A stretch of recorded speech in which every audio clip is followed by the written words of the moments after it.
जब भारत ने ऑस्ट्रेलिया और अफ्रीका की धरती पर कदम रखा तो बीजिंग की नींद उड़ गई।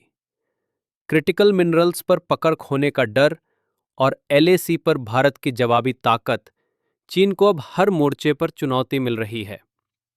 सवाल ये है, भारत की इस चक्रव्यूह नीति को ड्रैगन कब तक रोक पाएगा? पिछले 2 दशकों से चीन पूरी दुनिया में रेयर अर्थ यानी क्रिटिकल मिनरल्स का सबसे बड़ा निर्यातक रहा है।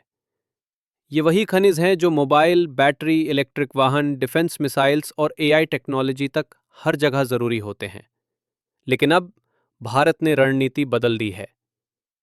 भारत केवल एक बाजार नहीं बल्कि एक आत्मनिर्भर खिलाड़ी बनना चाहता है। भारत सरकार ने क्रिटिकल मिनरल मिशन की शुरुआत की है। इस मिशन का उद्देश्य है दुनिया के उन देशों में जाना जहां ये दुर्लभ खनिज मिलते हैं। और अब भारत के साझेदार हैं Australia, Argentina, Congo, Chile, Zambia और अफगानिस्तान तक। भारत की माइंस अफ्रीका और दक्षिण अमेरिका में चीन की चिंता शुरू। जहां चीन अफ्रीका में पहले से पैठ बना चुका था, अब भारत भी वहां अपनी मौजूदगी दर्ज करवा रहा है। भारत ने लिथियम, कोबाल्ट और निकेल जैसी धातुओं के लिए विदेशी खदानों में निवेश तेज किया है। अब भारत सिर्फ क्रूड ऑयल पर निर्भर देश नहीं, बल्कि ईवी बैटरी और ग्रीन एनर्जी टेक्नोलॉजी में भी दुनिया के दिग्गजों के साथ खड़ा है। 3. चीन की मोनोपोली को चैलेंज करने का ऐलान। अभी तक चीन दुनिया को ये खनिज महंगे दामों में देता था। भारत और दूसरे लोकतांत्रिक देश अब एक साथ आकर चीन की कीमत, नीति और रणनीतिक दबाव को चुनौती दे रहे हैं। ये भविष्य की जंग है, खनिजों की, टेक्नोलॉजी की और रणनीति की। डिफेंस मोर्चे पर भी भारत अब रिएक्टिव नहीं, प्रोएक्टिव है। चीन को सबसे ज्यादा झटका तब लगा जब भारत ने अपने बॉर्डर इंफ्रास्ट्रक्चर को तेजी से मजबूत करना शुरू किया। लद्दाख से लेकर अरुणाचल तक सड़कों, टनलों, ब्रिज और फॉरवर्ड पोस्ट का निर्माण हो रहा है। भारत अब सिर्फ खरीदार नहीं है। ब्रह्मोस मिसाइल, तेजस फाइटर जेट, अर्जुन टैंक और धनुष तोप जैसे हथियार भारत में ही बन रहे हैं। रफाल के बाद भारत की वायुसेना अब अगले जनरेशन के फाइटर जेट्स के लिए भी तैयारी कर चुकी है और इसमें कई देश भारत के साथ साझेदारी कर रहे हैं। इंडो पैसिफिक में रणनीतिक घेराबंदी, क्वाड का शक्ति प्रदर्शन। भारत, अमेरिका, जापान और ऑस्ट्रेलिया, ये 4 देश क्वाड के जरिए अब इंडो पैसिफिक में चीन की चालों पर नजर रख रहे हैं। चीन जिस साउथ चाइना सी को अपनी जागीर मानता है, वहां भारत की नौसेना भी एक्सरसाइजेस कर रही है। चीन को झटका।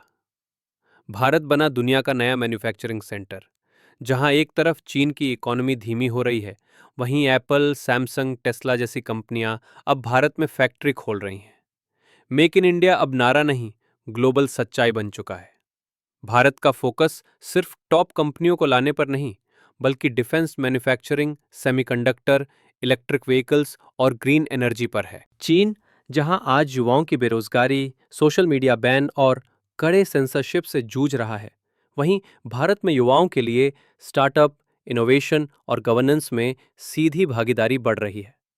भारत का लोकतंत्र आज उसकी सबसे बड़ी ताकत बन चुका है। भारत ने अब रक्षात्मक नीति छोड़ दी है। अब वो हर उस जगह पहुंच रहा है जहां चीन का दबदबा था, और वहां भारत अपनी मौजूदगी से एक नई विश्व व्यवस्था रच रहा है। क्रिटिकल मिनरल्स की खदानें हों या इंडो पैसिफिक की लहरें, अब भारत हर मोर्चे पर ड्रैगन की आंखों में आंखें डालकर खड़ा है। तो क्या चीन भारत को रोक पाएगा, या फिर भारत इतिहास की सबसे बड़ी रणनीतिक जीत की ओर बढ़ रहा है? जवाब आने वाला है, लेकिन संकेत साफ है। अब दुनिया बदल रही है और भारत उसका नेतृत्व कर रहा है। तो साथियों, अब वक्त है सोचने का, क्या हम सिर्फ इतिहास पढ़ेंगे या नया इतिहास बनाएंगे? भारत की ये रणनीति सिर्फ सरकार की नहीं, हम सबकी है। जब भारत अफ्रीका की खदानों से लेकर इंडो पैसिफिक की लहरों तक अपना परचम फहराता, तो उसमें आपकी भूमिका भी है, एक जागरूक नागरिक, एक जिम्मेदार विद्यार्थी और एक सक्रिय भारतीय की। अगर आप मानते हैं कि भारत अब ड्रैगन को हर मोर्चे पर चुनौती देने की स्थिति में है, तो इस वीडियो को लाइक जरूर करें। कमेंट करके बताएं कि आपको लगता है कि भारत 2030 तक चीन को रणनीतिक रूप से पछाड़ देगा। और हाँ, अगर आप ऐसी ही गहरी लेकिन आसान भाषा में समझाई गई रणनीतिक बातें जानना चाहते हैं, तो नंदिनी IAS अकेडमी को सब्सक्राइब करना मत भूलिए। जय हिंद, जय भारत।